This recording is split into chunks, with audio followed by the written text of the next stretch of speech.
Shalom saudara dan saudari di dalam Tuhan Yesus Kristus. Semoga kasih karunia dan damai sejahtera melimpahi kita semua oleh pengenalan akan Allah dan Tuhan Yesus Kristus. Seperti yang dikatakan oleh salah seorang pendeta senior yang sangat dihormati di Indonesia, segala sesuatu yang sedang terjadi saat ini yaitu merebaknya virus corona, resesi ekonomi global, dan lain-lain merupakan suatu wake up call bagi kita semua anak-anak Tuhan di Indonesia. Ini adalah suatu panggilan untuk bangun dari tidur nyaman kita selama ini. Bangun untuk melakukan sesuatu yang memang harus kita lakukan dan seharusnya kita lakukan selama ini, yaitu berdoa dan berpuasa, merendahkan diri kita, mencari wajah Tuhan, dan berbalik dari jalan-jalan kita yang jahat, sehingga Tuhan mendengar doa kita, mengampuni dosa-dosa kita, dan memulihkan negeri kita tercinta Indonesia. Mari kita lihat dalam 2 Tawarik 7 ayat 13-14. Tuhan berkata, "Bila mana aku menutup langit sehingga tidak ada hujan, dan bila mana aku menyuruh belalang memakan habis hasil bumi, dan bila mana aku melepaskan penyakit sampar di antara umatku, dan umatku yang atasnya namaku disebut, merendahkan diri, berdoa, dan mencari wajahku, lalu berbalik dari jalan-jalannya yang jahat, maka aku akan mendengar dari sorga dan mengampuni dosa mereka, serta memulihkan negeri mereka." Perlu kita ingat bahwa segala kekacauan yang terjadi di dunia saat ini bukanlah kehendak Tuhan, karena Dia tidak pernah merancangkan yang jahat bagi kita. Jadi, jangan salahkan Tuhan atas semua yang terjadi, karena manusia memiliki andil terhadap segala sesuatu yang terjadi di bumi ini. Kita telah diberikan kuasa sebagai wakil Allah untuk dapat menaklukkan seluruh bumi dan isinya, seperti tertulis dalam ketiga ayat Alkitab berikut ini. Yang pertama, di dalam Kejadian 1 ayat 26, "Berfirmanlah Allah, baiklah kita menjadikan manusia menurut gambar dan rupa kita, supaya mereka berkuasa atas ikan-ikan di laut dan burung-burung di udara, dan atas ternak dan atas seluruh bumi, dan atas segala binatang melata yang merayap di bumi." Ayat Alkitab yang kedua, Kejadian 1 ayat 28. Allah memberkati mereka, lalu Allah berfirman kepada mereka, "Beranak cuculah dan bertambah banyak, penuhilah bumi dan taklukkanlah itu. Berkuasalah atas ikan-ikan di laut dan burung-burung di udara dan atas segala binatang yang merayap di bumi." Yang ketiga, di dalam Mazmur 115 ayat 16, "Langit itu langit kepunyaan Tuhan, dan bumi itu telah diberikannya kepada anak-anak manusia." Jadi, sebenarnya penguasa di bumi ini adalah manusia, yaitu makhluk roh yang memiliki jiwa dan mendiami tubuh. Namun, kejatuhan manusia ke dalam dosa oleh karena tipu daya iblis telah menyebabkan manusia menyerahkan kekuasaan atas bumi kepada iblis. Itulah sebabnya Allah harus menjelma menjadi manusia untuk merebut kembali kekuasaan yang telah diberikan oleh Adam kepada iblis. Lahir sebagai manusia adalah jalan masuk yang sah bagi Allah ke dalam dunia ini.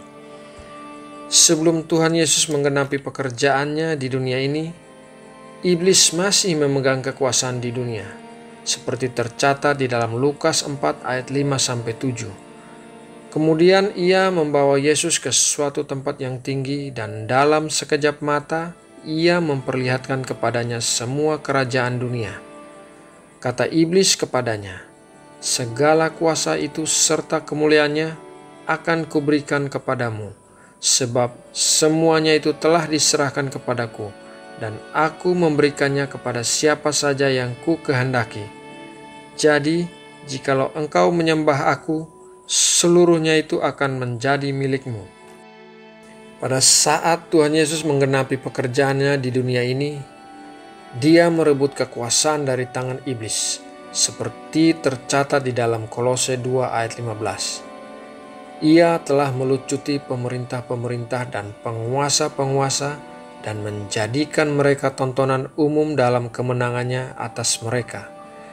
Dan juga dalam Matius 28 ayat 18, Yesus mendekati mereka dan berkata, "Kepadaku telah diberikan segala kuasa di sorga dan di bumi."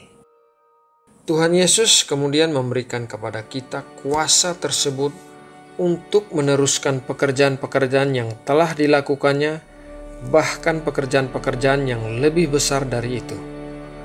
Yohanes 17 ayat 22 mencatat, "Dan aku telah memberikan kepada mereka kemuliaan yang engkau berikan kepadaku, supaya mereka menjadi satu sama seperti kita adalah satu."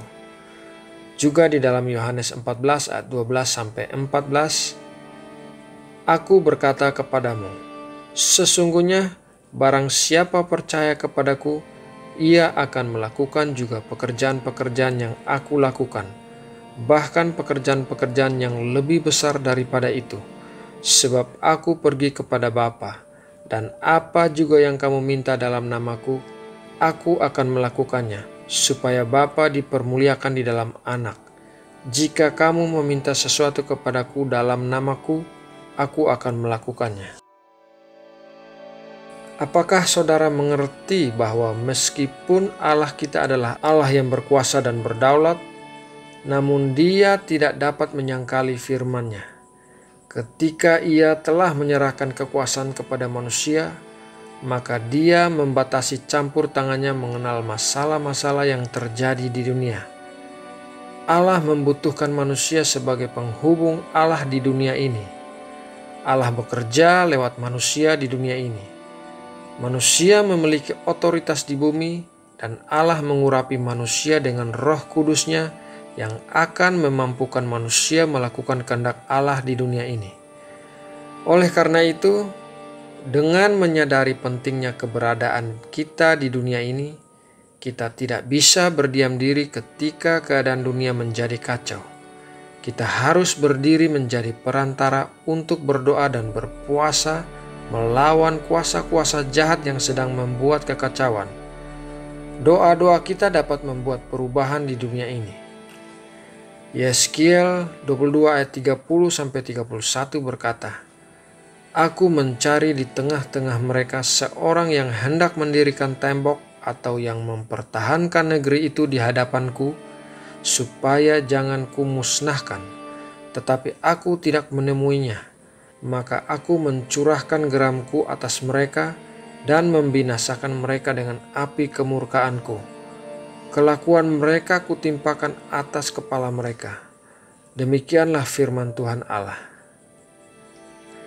Saudara-saudari yang terkasih di dalam Tuhan Yesus Kristus, marilah kita semua menanggapi wake up call ini dan bangun dari tidur nyaman kita untuk mulai melakukan tugas kita berdoa dan berpuasa bagi negeri kita. Kiranya kita semua senantiasa berada dalam perlindungan Tuhan Yesus dan diluputkan dari semua bencana yang sedang terjadi di dunia ini. Demikianlah renungan kali ini.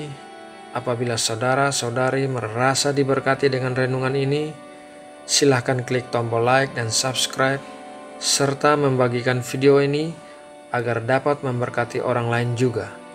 Terima kasih, Tuhan Yesus memberkati.